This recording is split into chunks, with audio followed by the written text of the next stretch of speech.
Hey guys, welcome back to Honkai Star Rail. In today's video, we're going to be doing our guide for Topaz. Now, things we're going to look at is her abilities, her playstyle, and some tips behind her playstyle, her gearing, her light cones, traces, and Eidolons, and looking at her teams towards the end. I'll have timestamps in the description. And also, as always, with a new character, we get a new code. So I'll also leave the new code in the description so you can go ahead and get your free jades because, hey, everybody loves jades. So let's get into it. Okay, so the first thing we're going to look at with Topaz is going to be her skill and then her talent, because these two make up the building blocks for the way she works. So her skill is going to apply the proof of debt state to an enemy.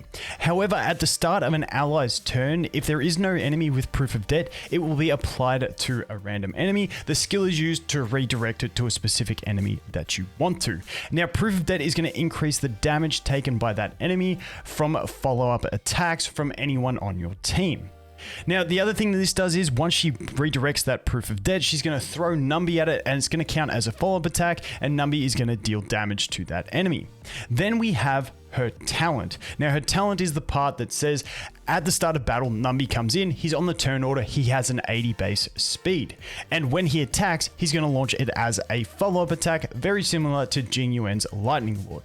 On top of that, if an enemy marked with proof of debt is attacked by an ally's follow-up attack, then that will boost Numby's turn gauge by 50%. However, Numby's follow-up attacks can't proc the gauge boost, otherwise it would be kind of crazy. Next, we have her ultimate. Now, this thing's going to cost her 130 energy, and it's going to make Numby enter the Windfall Bonanza state, which is going to increase his damage and his crit damage. So he's going to be an absolute cannon in this state. And while in that state, he gains 2 attacks with the buff. On top of that, whenever an ally hits the enemy marked with proof of debt with a basic attack, skill, or ultimate on top of follow-up attacks, it will be boosting Numby by that 50%. So you can pretty rapidly get 2 bonus attacks with big damage from Numby from her ultimate. And finally, we have her basic attack. Now, normally we ignore basic attacks, but there's one special thing with hers, and that is that she has a trace, which makes it count as a follow-up attack. So she can be using her basic attack on the enemy marked with proof of debt to boost Numby up and get him to attack faster. So now I just wanted to talk about some gameplay tips with Topaz and Numby, the first of which being to do with the way her trace works to make her basic attack a follow-up attack, and also the way her technique works, where once Numby moves, she's going to gain that extra energy. So when we jump into combat after using her technique, we're going to get that extra effect. So we're just going to jump into battle. We're not going to worry about our other techniques because I'm just trying to show you the one thing. So what will happen here is if we just say we want to use a skill here with Asta, you know, get some of those points up. Happy days. We can go ahead and use a basic attack, break this guy. And then it is Topaz's turn. Now, we are currently at our 65 energy, our half energy. But because our basic attack is considered a follow-up attack, you can see as soon as we use that basic attack, Numby is going to get boosted from where he is at 53, and he's going to come next in the turn order. So you can save a skill point at the start of battle unless you need to change the target of the proof of debt state. You can just use your basic attack, get straight into a Numby, and away you go. Yes, it is a mild damage loss, but because it's not affecting your energy and you're still getting your ult, it's not that bad, and I prefer to have the extra flex skill point in most situations from just using the basic attack, and then Numby goes, and away you go. You've got full ult gauge, and you're ready to go for an ult and start boosting that Numby up. So the next thing I want to look at is once you use Topaz's ultimate and you get 2 actions out of Numby in the Windfall Bonanza state, her skill actually consumes one of those uses of Numby. So in a lot of situations, it might be better for you to use basic attacks until Numby uses both of those Windfall Bonanza state attacks, and then go back to using skills if you want to do it for the extra bit of damage or for the extra energy regeneration. Just otherwise, you're going to lose one of your bonus Numby attacks and capabilities of him following up with just normal attacks from the rest of your teammate, which you can synergize really well by queuing up some ultimates with damage dealers that can then hit the enemy, you know, progress forward and stuff like that. But what I'm going to show you here is we're going to go ahead and use her ultimate right here. Pop that off, and now we are in the Windfall Bonanza state. Now, whilst in the Windfall Bonanza state, it does state that we get 2 usage. So you can see we've got the 2 usage there out of Numby, and we can also see it down here on her little icon at the bottom. We've got the 2 little stars. But what I want to show you here is if we go ahead and attack with Numby here, we are going to use up one of those stacks. So let's go ahead and use this.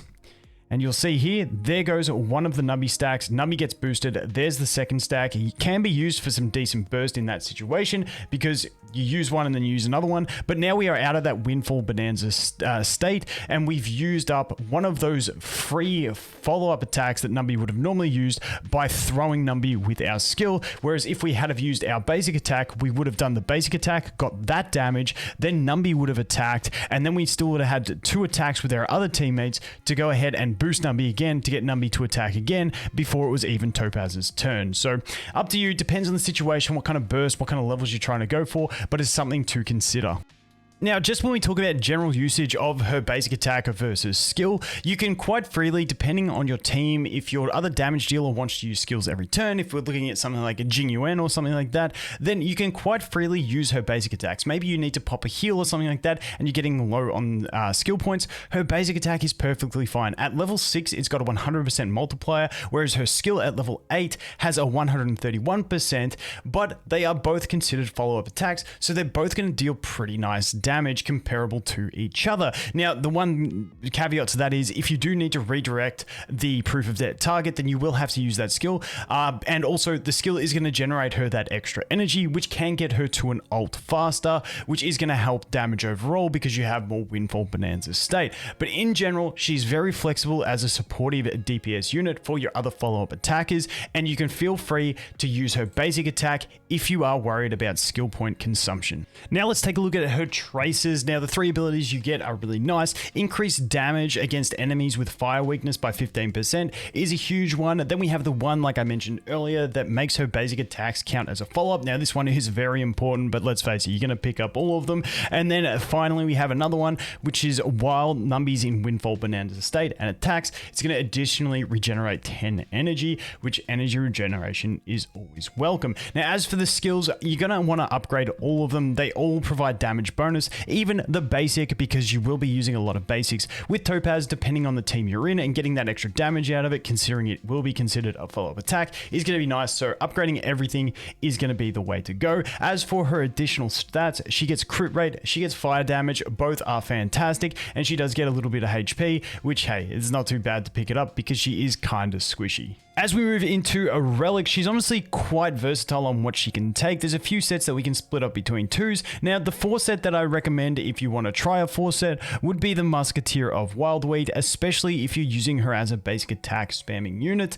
to support your other DPS, because she will get that extra little bit of damage out of it. Besides that, you can look to 2 and 2 combos between 2 piece of Musketeer of Wildweed, 2 piece of Firesmith, and also 2 piece of Messenger if you are trying to speed tune, and that helps you out with your speed you're trying to reach. So those are the 2-piece sets I would look at, and like I said, Musketeer can be run at a 4-piece. As for planner ornaments, the main one we're going to look at is Inert Cell Soto, because it's going to increase that follow-up attack damage, which, let's face it, everything she does is a follow-up attack. Now, if you don't have any of it, your sub options, if you've been farming them, would be the Space Sealing Station and also the Rutilant Arena, but Inert Cell Soto is going to be the #1 choice. As for substats, we're basically looking for everything on her. Speed to the certain point that you're happy with, crit rate, crit damage, attack, break effect is also nice because Numby is going to be doing a lot of breaking. You get a lot of break units out of her, and then also your HP and defenses, because she's quite squishy, so having a bit of extra tankiness is always going to be beneficial. So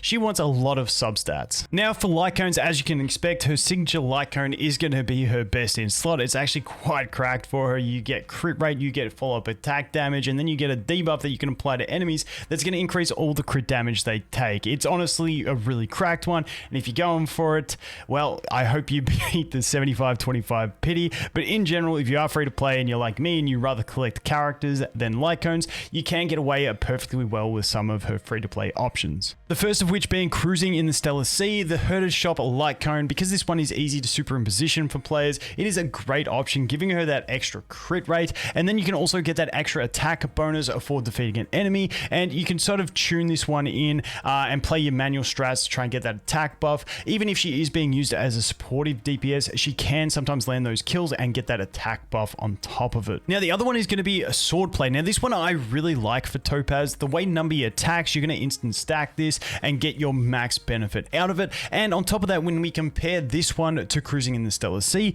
if you are using Topaz as one of those more supportive basic attack spam characters and she doesn't manage to land those kills, then at least what you get from swordplay is fixed and not conditional, kind of like it's Cruising in the Stellar Sea is. Now we're going to take a quick look at Eidolons. As always, if you're free to play, feel no pressure to get these. We're just looking at them so you can understand what they do, and if you really love a character, then you can go deeper into it. But at E1, she's essentially going to add more damage to the proof of debt target once you hit them with a follow-up attack. It's going to increase the crit damage of all follow-up attacks on that enemy, which is going to be a massive damage increase, especially in follow-up attacking teams. At E2, we're going to get some extra energy regeneration. Then at E4, we're going to get Topaz's action advance forward when Numby moves, which is always going to be a handy thing. Action forward and energy are two things that are always handy. And then finally at number 6, we're going to get some fire res pen for Numby and also increase the attacks that he makes in the Windfall Bonanza state by 1. Now let's talk about teams and synergies. First off, we're going to talk about synergies and then go through and discuss some potential teams that you could be using with your Topaz and Numby. So first of all, these are the DPS units that I feel like have the greatest synergy at the moment with Topaz, that being Himiko, Jingyuan, Clara, and Herta. My personal favorite through testing was Clara, but all these have, reliable follow-up attacks to proc, to both boost Numby, but also to have Numby boost their damage. I think the two standouts are going to be Jingyuan and Clara, and then maybe Himiko in Asta teams when we look to breaking, having fire weak enemies to focus in on that. So if you have any of these units, you can test it out. I think Herta's, a bit more on the fringe side because not too many people are building Herta that I see, but hey, you can go ahead and test it out if you want. Now, other units that have follow-up attacks are Blade, Kafka, Yangqing, and QQ. Now, I don't think any of these have quite as good of synergy as those other units, but they're definitely things to consider if you want to test out and see how they work, depending on what your roster looks like.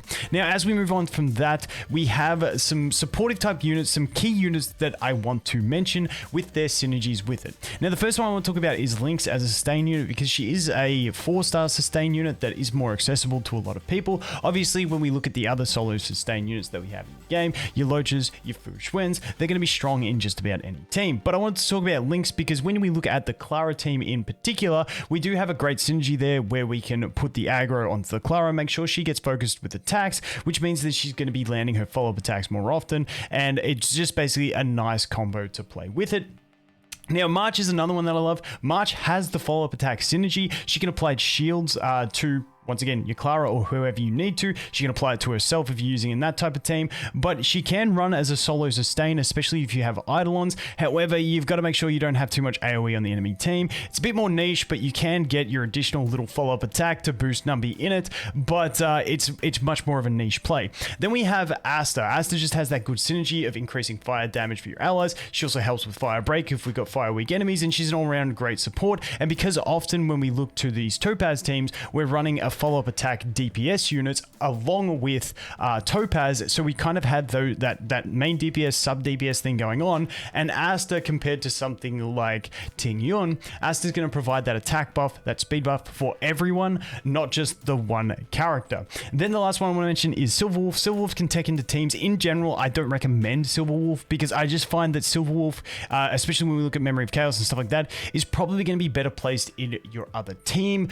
Yes, she anytime you can change the weakness to suit your team is going to be good, but I think Silverwolf has better teams where she's going to be more valuable in them. So that is my thoughts around Silverwolf. So let's take a look at a sample team. Now, this is one of my favorite teams that I've experimented with using Topaz, and that is Topaz, Clara, and Lynx. Now, the support unit, I put Ting Yun in here to have something different, but I also really like this with Asta. Certain situations, I prefer the different one, depending on the weakness of the enemy, if the enemy is weak to fire or not, and all that sort of stuff. buff. In this type of team, I would just be buffing Clara as my main damage dealer with Ting Yun. Ting Yun and Clara have a great synergy in themselves. You could also run this type of team replacing Clara with a Jing Yuan, but like I said, I preferred the Clara team myself, and she is a standard banner character, so more people will have access to this type of team, and it works really, really well. Clara just has that great synergy with her. Once she's used her ultimate, she can AoE revenge, which is really nice, because then even if an adjacent enemy to the marked target attacks her, she's going to deal that splash damage, boost Numby, and away you go. Plus her revenge does do a really solid bit of damage, so, and she functions as a tank in this team as well, because otherwise if we don't have Clara in here, we're running a very hyper offensive team with only Lynx as our support, so we've got to really kill things. But with Clara, she can act as a pseudo tank whilst also dealing damage, and you can target that aggro towards her with Lynx's skill, which is just all a great synergy. Like I said, Ting Yun in here as just a display, but sometimes Asta will perform better in this type of spot. Then the other team we have is looking at that fire-based team, especially if we come at fire-weak enemies. Then you can make use of your Himiko. Asta providing that fire damage increase for both Himiko and Topaz and Numby. Himiko there to just clap all the AoE that you need to, because she can really slap hard in AoE. And then we have Topaz there to focus in on that single target damage, and you can really adjust your playstyle depending on what type of enemies you're facing, whether you're facing waves of multiple enemies or boss targets. And then in this one, I just put Lynx in the healing spot. You can put any healer you want in here to help you sustain that team. The better the healer, the more reliable this team will become, because we are obviously a little bit squishy, but thanks to having the speed boost from Asta in this team, we can sort of get around to our sustaining abilities, generate our skill points a bit faster, and help us survive. So that is going to be it for Topaz and Numby. In my opinion, one of the coolest characters in the game. I skipped Jigglypuff to pull for her. Wish me luck. Hopefully I get it. And if you're pulling for Topaz, I hope you win your 50-50. As always, guys, thanks for watching. Hope you have an awesome day, and I look forward to seeing the next one. Cheers.